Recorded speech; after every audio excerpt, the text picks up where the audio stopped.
So welcome everyone. Today is a more chill day. And what I mean by that is today we're swinging back to Metroid Prime Remastered, which I've liked the first 6 hours of the game that I've played for sure. I've had a good time with it.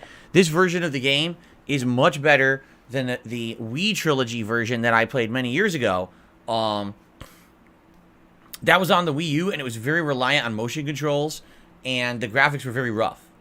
This is much more updated. Visually, it looks pretty decent. Not amazing or anything, but it's decent. And the controls are so much better on this guy. It's just way more fun of a game now. And I'm happy about that because I do feel like maybe my first experience with the game many years ago was held back and hampered by the stupid motion controls. I'm so glad we are out of that era and firmly into, hey, controllers are rad, bro, kind of a deal. I mean, it's so stupid that we weren't using controllers for like 5 years because everyone wanted to do a motion control gimmick. It was really dumb. Because I have no fucking self-control. So I'm excited for today. However, being honest, it's not really catching on with my audience, which is interesting because when it was announced that Metroid Prime Remastered was shadow dropped on that Nintendo Direct several weeks ago, a lot of people were screaming for me to play it right away. There was a vocal minority of people saying, hey, drop everything you're doing. Forget about Hogwarts. Who cares about Wolong? Who cares about all these games? Just play Metroid Prime. And I was like, now, wait a minute.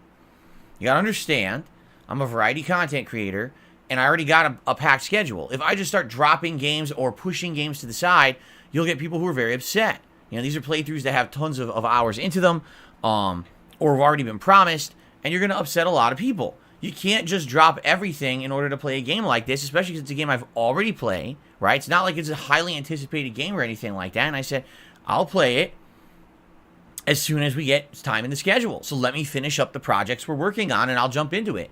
And I did live up to that commitment, you know? And sadly, it just doesn't look like the playthrough's caught on at all. Like, usually when I stream this, I'm getting between 200, 300 viewers. It's not a lot for a big new release. And on top of that, taking a look at the playthrough and the parts, it's like, ouch. Like, seriously, and I'm not exaggerating, okay? I'm going to hit refresh here.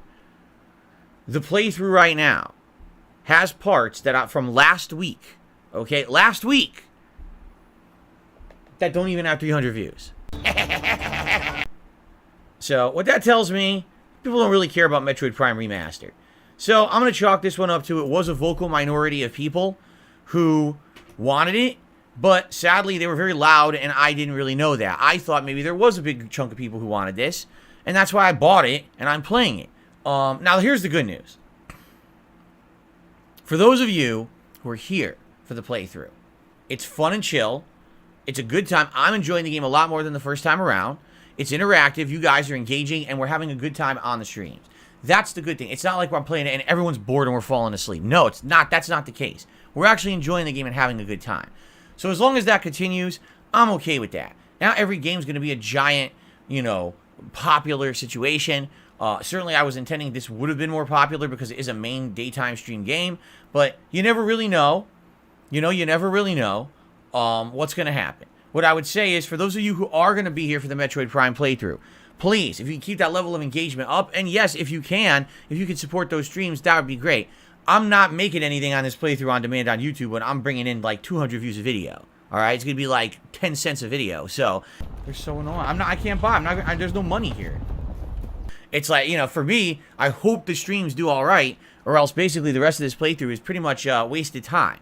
I've already played the game. It's not like I'm gonna be seeing anything new in the game I never saw before. You know what I'm saying?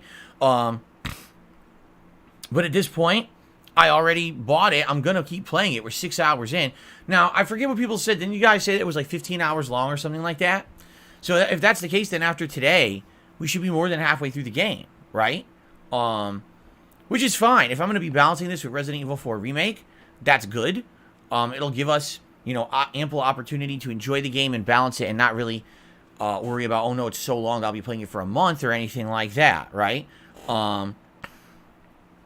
So, you know, there you go. Now, it's funny because people in the chat are like, oh, you should have just played it right away. Again, that's not how it works.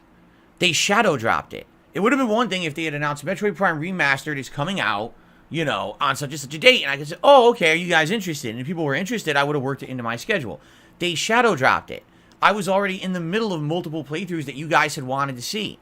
Now, you're already complaining that I'm already backlogged on playthroughs. Like you saw how long Hogwarts Legacy was. It was like 45 hours, you know. I can't just stop to put in another game. That's just not how it works. People just, no matter what, people are going to be upset. You know what I'm saying? Because people are like, oh, Phil, why don't you just take time off to relax or rest up? Like, every day I'm not here is a day I don't make money. And that's the problem, is like, I need funds to pay bills and to buy games, you know. It's not like I have the freedom or that luxury to just say, oh, today's just, I'm making so much money hand over fist that today I can just take it off. I don't even have that luxury. You know, the one day off a week that I take to spend time with Kat and do errands costs me. And, you know, there was a time back in the day when I made so much money on YouTube. We're talking probably the years of 2011 through, say, 2014, 2015. I was making so much money on YouTube through ad revenue before the ad revenue fell out on YouTube that, yes, I could afford to take days off. I could afford to go to a convention or go to a special event, a tournament, and record there, you know, go on trips or whatever. I can't do that anymore. I have no freedom to do that because financially I'm so bogged down and I need to be here every possible day that I can. It sucks, but that's just reality. It's tough. It's tough because yesterday I was sick as a dog and I was debating, do I stream or not? But I couldn't even talk. I was like, how am I going to do this if I can't talk? All right? You guys need to hear me talk to do a valid gameplay stream. So, you know, it's tough. It is absolutely tough. Just dropping anything to just starting up a game. And by the way, it would have been a waste of time too, because here's what would have happened. I would have bought it and played it like one stream. And then after that, it would have been like, okay, when's the next time Phil playing a game? Oh, in 3-4 days is the next time he's playing the game we want to see. And everyone would have been upset again. So it's kind of a lose-lose situation, just being honest. When they shadow drop games, it just doesn't really work for someone who's a content creator with a schedule. Does it work for a casual gamer who just, you know, you just want to play stuff whenever? Of course it does. Because this is like, oh, good. I have nothing better to do. I came home from school or work. I'm bored. Let me just play this cool new game that just dropped. But for someone who's actually maintaining a schedule of content, it actually makes it harder, you know? I definitely wanted to play it as soon as it came out, and I was in the middle of too much other stuff. So I am going to continue to play it, but we're going to balance it. It's not going to be every day. It's going to be every few days or whatever. We're going to play it. And, you know, if it really is a 12-hour playthrough, I guess that will work. You know, we got a lot of other stuff coming up, including Ask the King, my birthday celebration, and other things. That's going to kind of spread out gameplay coming up. So by the time we finish it, you know, I'm curious what the next game is going to be that we're even going to play. In April, I don't think there's anything going on with new releases in early April. So it might be that we actually jump into Elden Ring and we do that New Game Plus run that we've all been talking about. It was either going to be between New Game Plus and Elden Ring or Metroid Prime Remastered, but you guys wanted me to play Wolong. So since I played Wolong, I was like, that's what we're going to do. And there's no way I'm jumping into Elden Ring right after Wolong. So I guess we'll see. Excuse me. We'll see what happens. But I like the game. So again, thanks to those who are showing up, who are attending, engaging, and supporting the Metroid Prime streams. It would be great if you could keep that going because I really like the game. I'm happy to be playing it. I'm getting a better respect for it now because I'm playing it with the intended control scheme that you were supposed to play the game with to begin with, not the stupid motion control nonsense that, in my opinion, makes it really shitty. Okay?